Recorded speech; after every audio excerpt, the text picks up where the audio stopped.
Hi, welcome back. My name is Frank Stephenson, for those of you who don't know, and I've been designing cars for the last 3 decades, so that's more than 30 years actually. I used to work at Fiat and ran their design program. Today, what I'm going to be looking at is the Fiat Centoventi, which is their latest concept car. And I find it very interesting. So from a point of view of somebody who has actually worked within the company and knows a little bit about the ins and outs of design, one of the most exciting things for anybody actually is to look at a concept car. The concept cars typically bring new things to the game that we're not used to seeing, and pretty much should make us sit up in our chair and take notice pretty quickly, because if they don't, then they haven't done the job properly. So let's get started and check out this new Fiat Centoventi. Affordable but cool. That's a great kickoff. Wow. Yeah, that is nice. If I saw that coming down the road towards me, it wouldn't look like anything else I've ever seen before. I mean, I can understand the technology because it's not screaming anything that is out of this world, but it's done in a really, really nice way. Almost to the point, look at that interior. That almost looks like something that anybody could turn into something very, very much their own. Love the dash. Love that expansive display of technology. They put a lot of thought into that seat. That's amazing. It's not just a seat. It's got a lot of uses to it. Every element on that interior is designed for purpose and done with a sensitivity to design.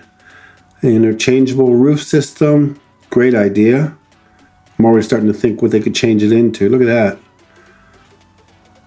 Very cool, very cool. It's obviously an active lifestyle vehicle, perfect for the new generation of people who like to get out and do things. And customizable, that's a huge word. It's the biggest word on the screen right now, obviously, because that is showing what makes this vehicle so stunning. I love the customization that you can do with this vehicle. Obviously electric, looks very easy to operate. Love the way they've taken the 4 vertical stripes of the logo and done it in such a way that it actually has a function. Peer-to-peer charging, great idea. Distinctive rear end. A little bit strange on all those vertical lines running through the, or horizontal lines running through the bumper and side, but it gives it a little bit more than just a simple surface development there. And they're carrying it through the other elements too, so there is a reason for it, I can see. Yeah, I mean, gosh, can you make a car more fun than this? The reaction here in this view of it rolling by, I regret that they've just resorted back to conventional exterior mirrors, because I think mirrors are something that are probably going to disappear in the future, and we'll find a better way to represent those. But at the same time, yeah, this vehicle is for me a hit. Definitely a very strong and distinctive down-the-road graphic. So I know, looking at this car from the front, the way the lights are illuminated, the attention to the detail of the light, graphic itself stands out. Full credit to them for giving a face to the Fiat at night that is super distinctive. As we go around the vehicle from the front to the side, it looks like the bumpers have been interpreted in a pretty new way, which is great. I'm not a big fan of the rib design that they're using here, the horizontal stripes within the material. That possibly could be for a reason. Maybe it strengthens the material itself and is a way of adding a bit of character. From this view, 3/4 rear, I love the simplicity of it. It's definitely a concept model due to some of the extremely tight gaps, which all designers dream about. It might be on the verge of not being producible, which I hate. Again, I always hate the word impossible and can't do, because I'm really against that type of thinking. But it might be a bit of wishful thinking here. Yet, if we can achieve it, hats off to them. The C-pillar is a little bit confusing to me in the sense that it's been made to look like it actually has a gap between the upper and the lower part, and that kind of throws off the design for me in the sense that when you detach two elements, it kind of ruins the strength of that element itself. The C-pillar should typically look pretty stable on a car. In other words, it's always sensible to design it in a way that the top part of the pillar opens up as it comes down, has a stable base. But the way they've done it here by breaking it up, perhaps because they used it as a space for the logo, might be the reason why they've done it. I think it kind of breaks up the design a little bit too much. I think it could have been much better integrated in the sense that maybe if the location of it was embedded within the C-pillar, it would have been much better. In other words, the body color would have flown around both sides of it, such that it doesn't look like it's intercepting or breaking up that C-pillar graphic. I love the concept of the graphics of the rear lights. They look like they're embedded into the black graphic, so they're behind that lens there. And a good thing is that they relate to the graphic approach of the front headlights, so there's a consistency of design. I really like that. I hate it when the front and the back design really don't relate much to each other, because it always reminds me of perhaps two designers designing the vehicle, and neither of them was very friendly with the other, and they didn't talk, so they each ended up designing the car to look like two cars. Actually, this one is showing a great connection between the front and back. There's a consistency of design, which I really like. It looks like you only have elements where you need them, so there isn't a complication to the design where you're just putting mass just to occupy spaces. It looks like they've thought about designing lightness, as Colin Chapman used to say with Lotus, designing lightness into the vehicle. I like the perforation in the front dash material. I like the lightness of the approach of the elements that can be attached or detached to it. So there's obviously an element of customization going on, which I love, because I think as we go into the future, this, what they call Lego-like here on the screen, I think this element of being able to turn the inside of the car into your own personal space, your unique own personal space, is a positive thing in design.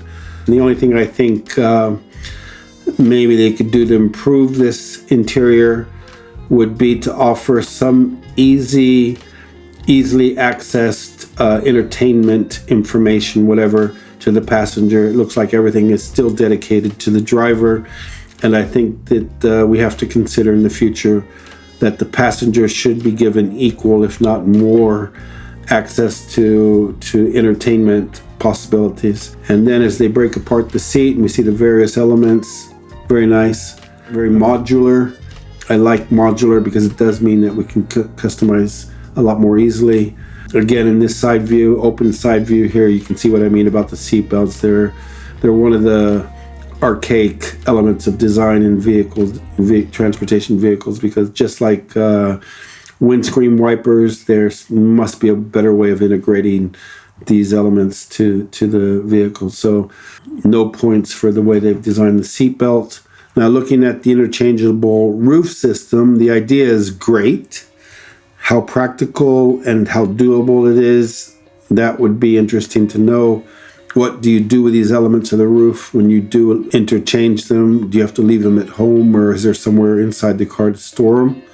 The solar roof generates electricity. That's a great idea, of course. Where else would you, or could you do it better but on the roof of a car? Typically, we all want the biggest batteries and the longest range possible. So I think that removing the batteries for more or less range probably is not a very practical or great idea. Why not just stick in the biggest battery you've got and let it sit there for as long as it can go without charging? That battery level indicator is on the outside of the car. Interesting, that's what those 4 vertical stripes are. So you're pretty much announcing to the world how much battery level you have on the car. I find it interesting, but I don't think the placement and location of it is by far ideal. As we move into the recharge system, again, I sure wish they would have found another way to do that. They have the cable coming out of its charge unit and onto the bonnet or onto the hood of the car into a central area. And that is not a good spot for it, because that cable there, who knows how greasy or how dirty it is. And in the worst case, you're going to be just dirtying up the bonnet of your car with a cable laying on it like that. There must be a better solution. You could actually put it on the side perhaps and have the cable never come into contact with the car. So I hate the solution they have for the recharge position on the car itself.